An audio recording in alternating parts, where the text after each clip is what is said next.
And we are both here to talk about the catastrophic big bad bill. And Joe, we have followed this for the last, several months, weeks, days, hours, that they have just done everything they can, it seems, this Republican Party, to push through something that every one of them knows is really bad from one perspective or another, right? And like they just have to do it. It's just something they've got to do. And you hear them saying it, like people like Murkowski saying after they voted yes, yeah, I hate this bill. Yeah. You know what?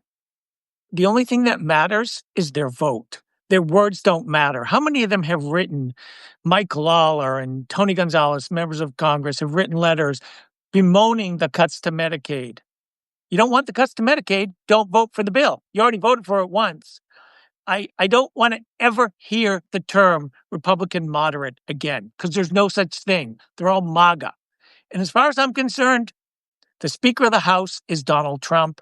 The Senate Majority Leader is Donald Trump. They are all his minions. They do not care about their constituents, Mike. That's the thing that I think so many of us are just having a hard time with is, look, I know Republicans are craven. I know they're despicable. I know they don't really care about people, but this is going to harm people. People are going to die because of this. People are going to lose health care. And then that's not even counting what they're doing to the environment and our planet, or the fact that Stephen Miller will now get billions and billions and billions of dollars to set up more concentration camps. Oh yeah. And I just want to And make I want to talk about that too, and because I don't think it's getting enough attention, and I was discussing it yesterday. But before we get to that, just you pointed to how people are going to die. They all know it too, because Senator Tom Tillis, when he decided he wasn't going to run for reelection, and Donald Trump could do whatever he wants and primary him, but he looked at the data, he had all the information, he looked at how many people in his state will lose healthcare. It was hundreds of thousands of people, over 600,000 people, but he had the data for every state, and he shared it with every senator. So every senator knows how many people are going to be thrown off Medicaid, and they know how people are going to be affected on the Affordable Care Act as well. And yet they went through with it. And, Murkowski, she tried to get some cover with getting exemptions in Medicaid. Parliamentarians said no. So all she got was some, oil and gas leases would expire more slowly or whatever it was. And some tax exemption for whale hunters, which is about a couple hundred people. That was so fraudulent. She got nothing for Alaska. It proved that she knows people in Alaska and the rest of the country will lose their health care, but she had to do this for the Republican Party. And that's the thing here that I think people have to understand. This is really a cult. She didn't want to be the one who killed the bill. That's right. And it was never going to be killed. And Susan Collins voted no on final passage. Susan Collins voted yes to get it on the floor. She's the same way. I mean, Susan Collins cared about Mainers. She would have got things from Mainers in that bill. That was when they had their leverage. That was when the moment they had their leverage. She didn't. She didn't do anything for Mainers in that bill. Lisa Murkowski did the bare minimum for Alaskans because their fealty is not to the people they represent. It is to Donald Trump and the Republican Party. And, that is the antithesis of what this country's supposed to be about. These clowns are supposed to come to D.C. and figure out how to fight for the people that sent them there. And they are so full of themselves and so believe that they do not have to worry about re-election because, for whatever reasons, that they're just like, whatever, I'm going to side with Trump over you. He's my bigger fear rather than people in my state or district dying. It's really hard to wrap our heads around in some ways. And this bill, and you and I criticize Democrats a lot. Right now, Hakeem Jeffries is holding it up. He is speaking for hours. He's been speaking since 5 a.m., preventing it from going to a vote because he has the right to do that as a leader. And I'm sure they're all furious. He's just making sure it gets more into the, daytime media hours that they can't vote in the middle of the night.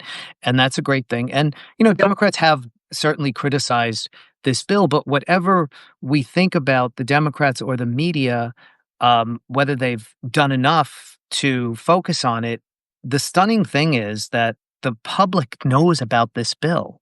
The polling on this bill is so bad, and the Republicans know the polling is bad. They know it's gonna hurt them. Some of them are really vulnerable.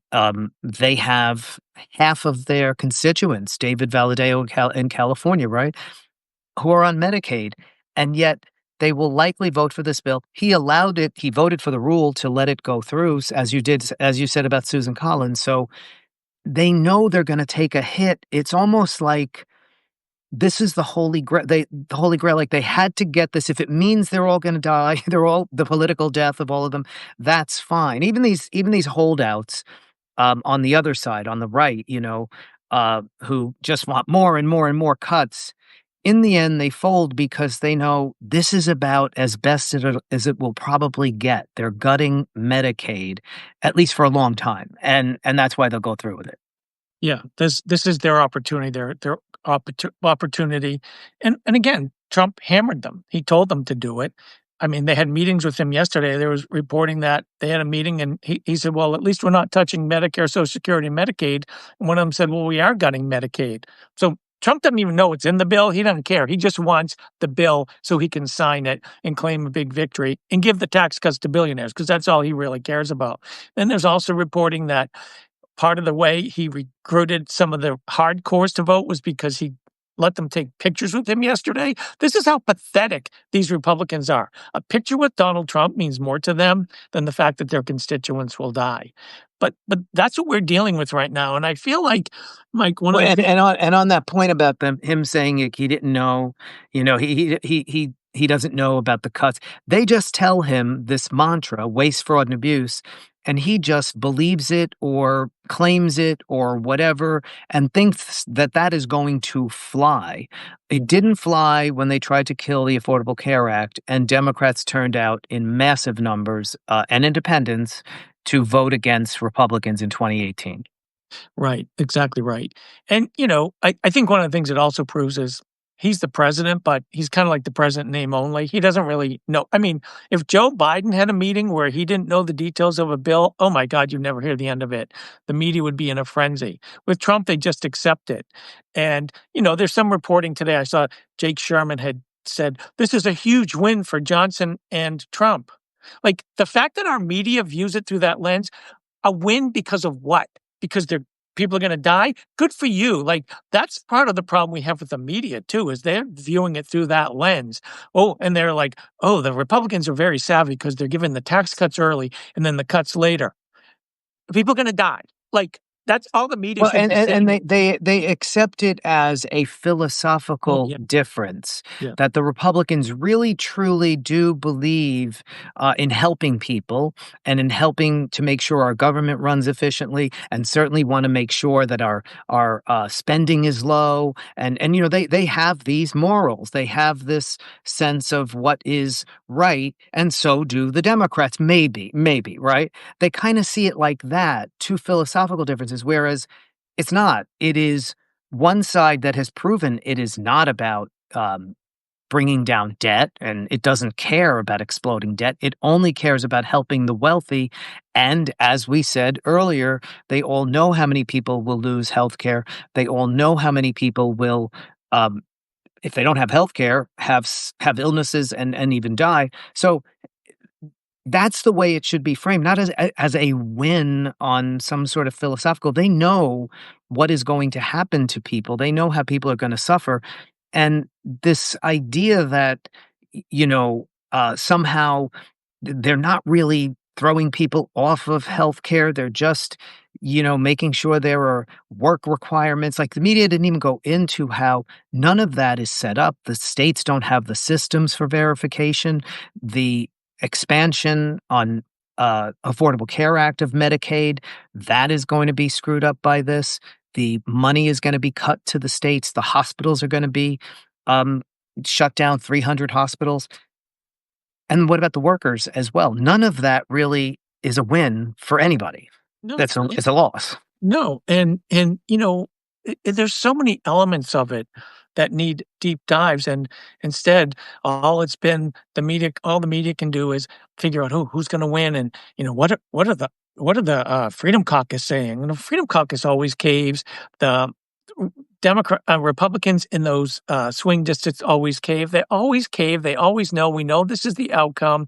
It never changes.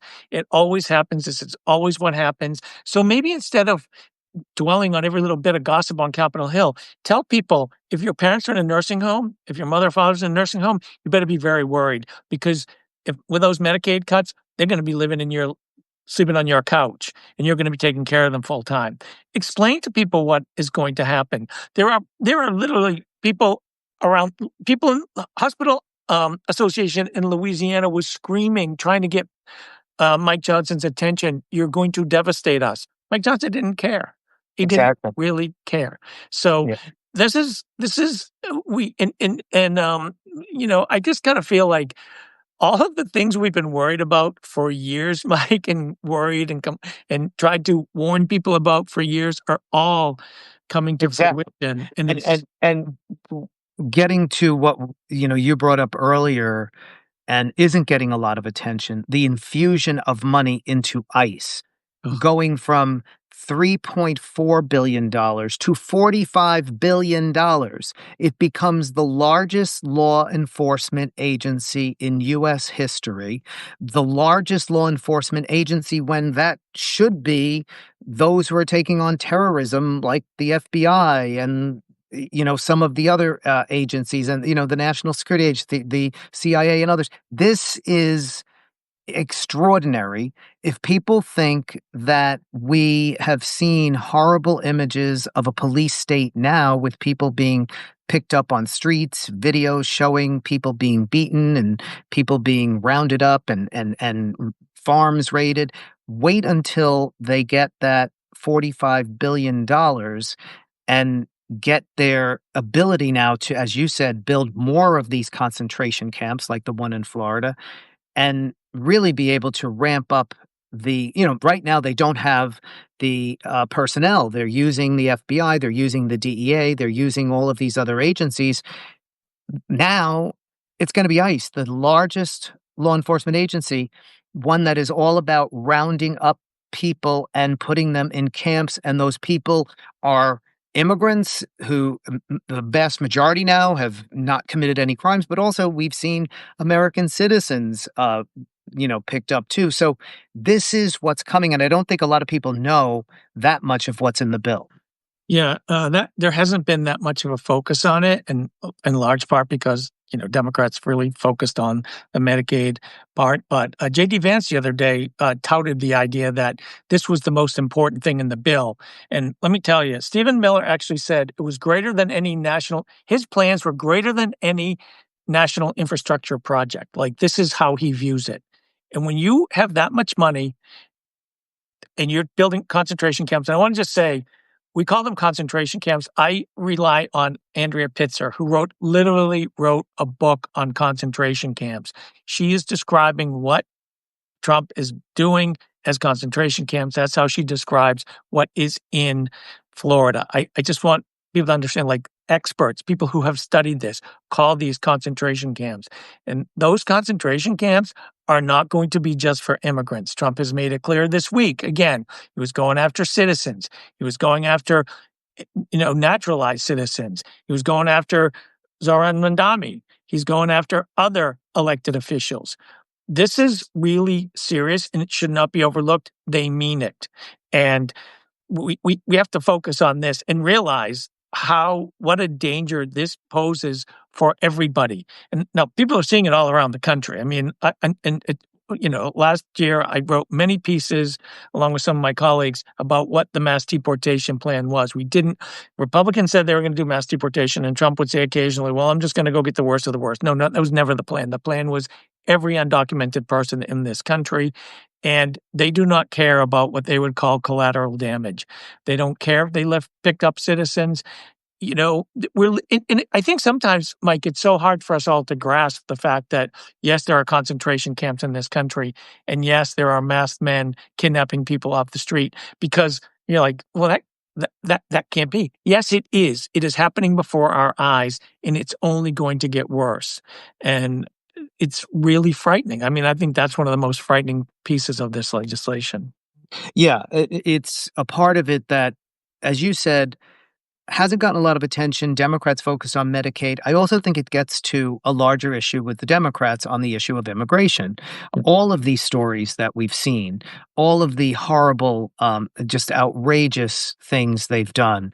The father who was taken, who had built a landscaping business, three children, all of them serving in the military, one of them a veteran, two of them active duty. They watched him getting beaten and taken away, right? Mothers separated from their children, all of these stories, none of them have gotten the kind of attention that they should because Democrats haven't done what Senator Van Hollen did going to El Salvador and making the case of Kilmar Abrego Garcia into a national story. There's a story like this every day Democrats could focus on.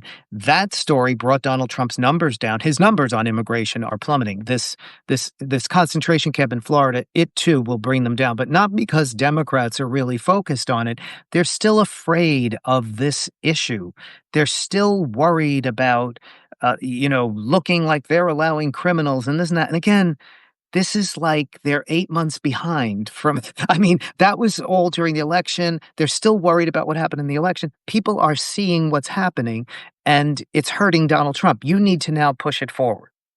Absolutely, and it is being seen. Obviously, there are some higher profile stories, but there are stories all over the country.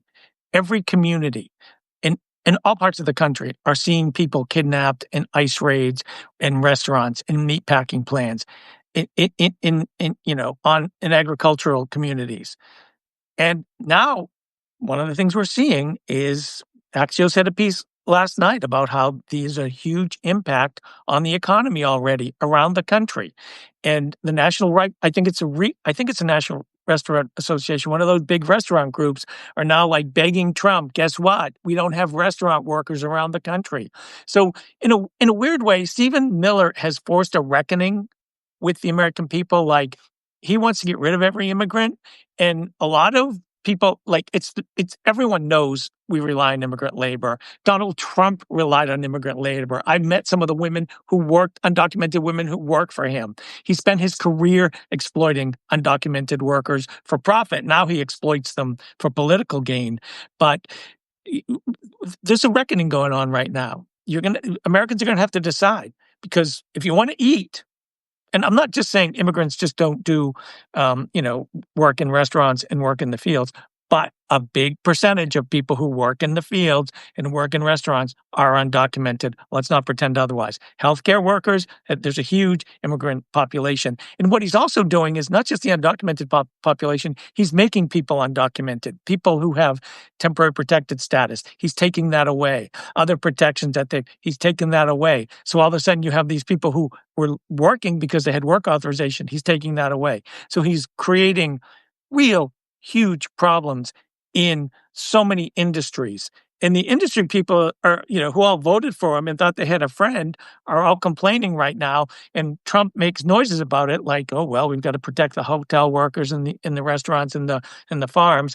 But guess what? Stephen Miller's not going to let him. And this is one where Right. Trump is not in charge.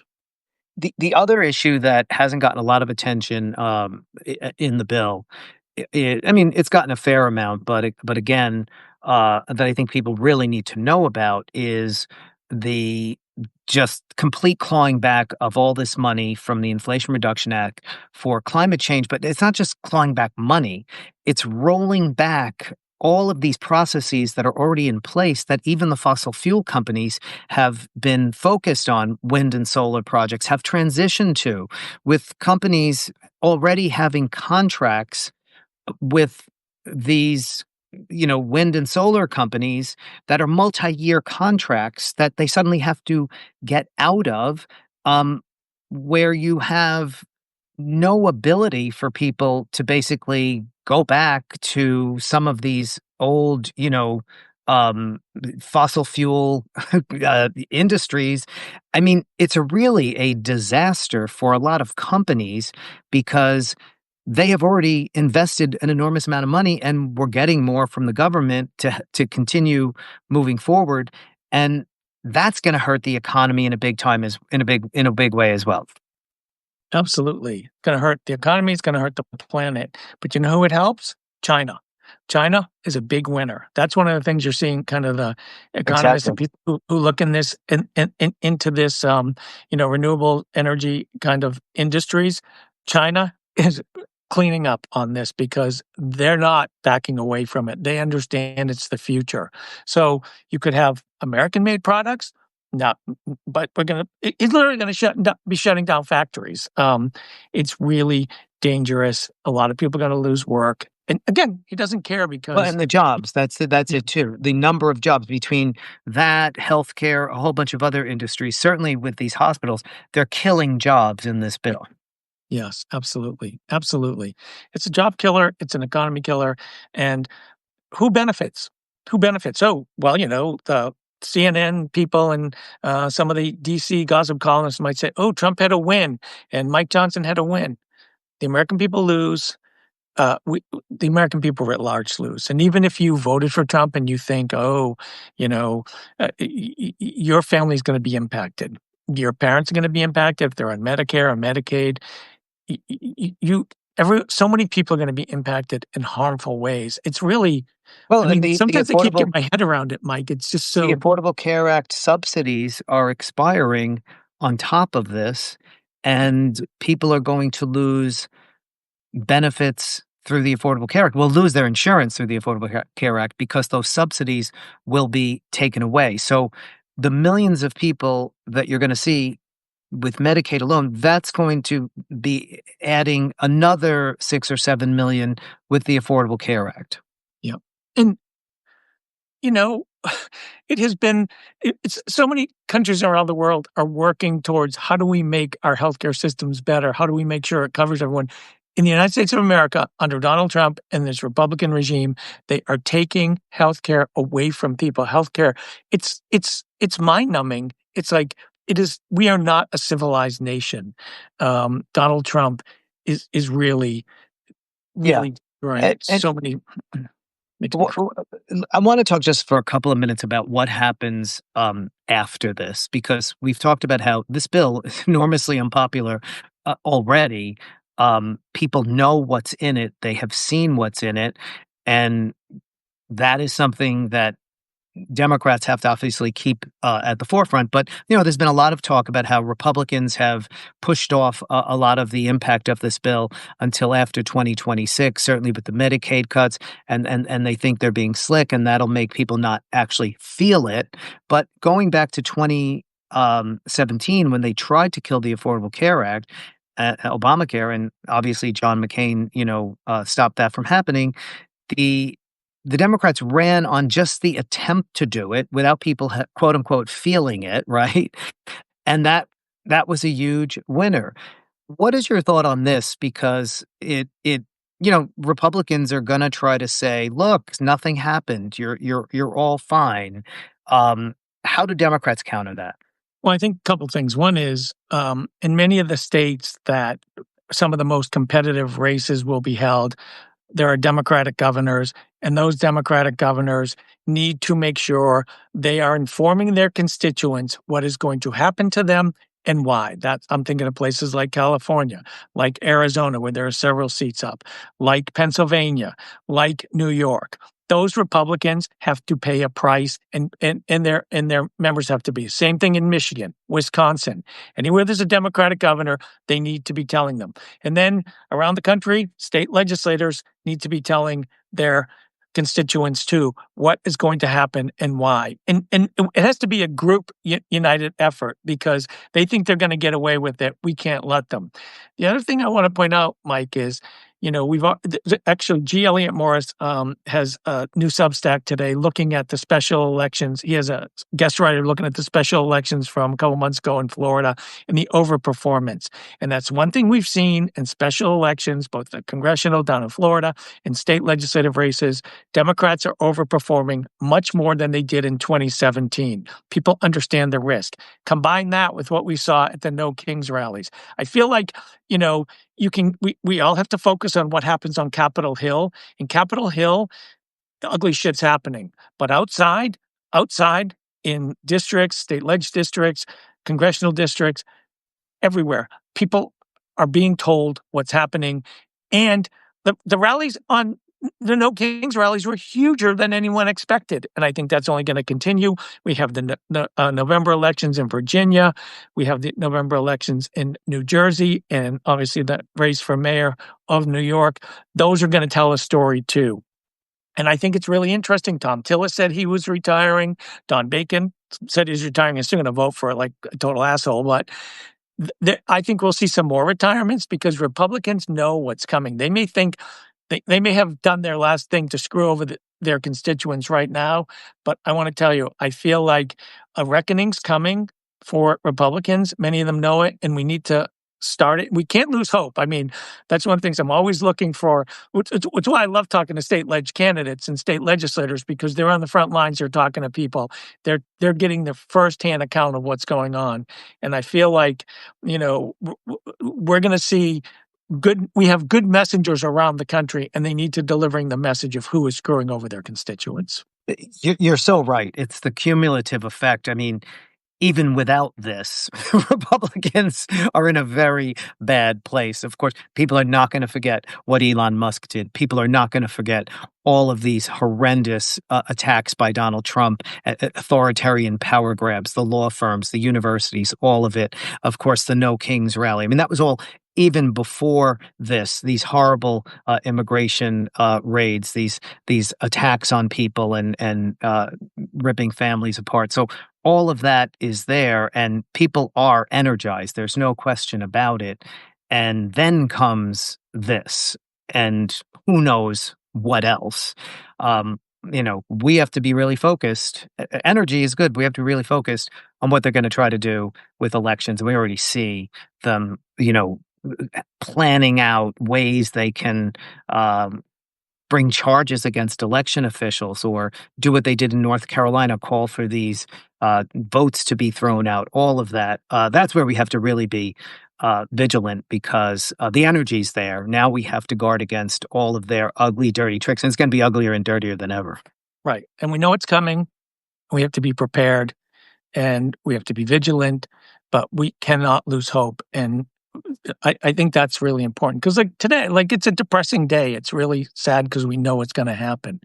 We have to get up and realize there's so much at stake and stay in the fight. And I know you will from your SiriusXM show, and our colleagues at SiriusXM will, and I know our listeners. And the people we hear from, the listeners across the country, and the energy that we just saw around Zohran Mamdani, yes. And the way that he galvanized new voters and really energized people and focused on the issues and showed the Democrats a path. And he's not the only one.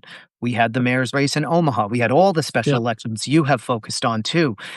There's a pattern in all of them, and they're all the hope. They're all the future. Absolutely. Absolutely. There's just a big win in San Diego County. Democrats kept control, and there was a Republican, a very popular Republican, and the way the Democrat won is she just kept tying the guy to Donald Trump.